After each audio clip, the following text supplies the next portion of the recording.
আইপিএলে রোহিত শর্মাকে সরিয়ে এবার মুম্বাই ইন্ডিয়ান্সের দায়িত্ব দেওয়া হয় হার্দিক পান্ডিয়াকে। 5 বারের শিরোপাজয়ী অধিনায়ককে বাদ দেওয়ার এই প্রতিক্রিয়া মানতে পারেনি ভক্তরা, মানতে পারেননি রোহিত নিজেও। রোহিতকে সরিয়ে দেওয়ার পরে প্রশ্ন উঠেছে, হার্দিক এবং রোহিতের মধ্যে সবকিছু ঠিকঠাক আছে তো? নানা রকম বিতর্কের খবরও পাওয়া গেছে। আইপিএল শুরুর আগে ক্যাম্প শুরু হলেও রোহিতকে দলের সঙ্গে অনুশীলনও করতে দেখা যায়নি। পরে খেলা শুরু হলে দুজনের দ্বন্দ্বটা কিছুটা প্রকাশ্যে দেখা যায়। বিশেষ করে টুর্নামেন্টের শুরুর দিকে গুজরাট টাইটান্সের বিপক্ষে রোহিত শর্মার মতো তারকা ক্রিকেটারকে তুচ্ছ-তাচ্ছিল্যের সাথে বাউন্ডারি লাইনে পাঠিয়ে ফিল্ডিং করতে বলেন হার্দিক। রোহিত সাধারণত বৃত্তের মধ্যেই ফিল্ডিং করে থাকেন, অথচ তাকে বাউন্ডারি লাইনের ধারে ফিল্ডিং করাতে পাঠান পান্ডিয়ার সেই বিষয়টি মোটেও ভালোভাবে নেননি ক্রিকেট প্রেমীরা। সোশ্যাল মিডিয়ায় এই জন্য সমালোচনার ঝড় বয়ে যায়।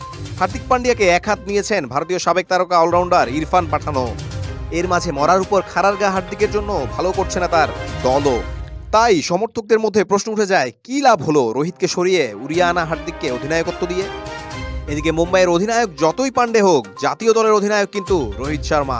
টি-20 বিশ্বকাপে হার্দিককে নিয়ে যাওয়া হবে কিনা সেটি নিয়ে এখন প্রশ্ন তুলছে সমর্থকেরা। তবে দর্শক মনে প্রশ্ন, সেই আগুনে কি ঘি ঢেলে ক্ষোভ তুলবেন রোহিত? এখন সেটিই দেখার পালা।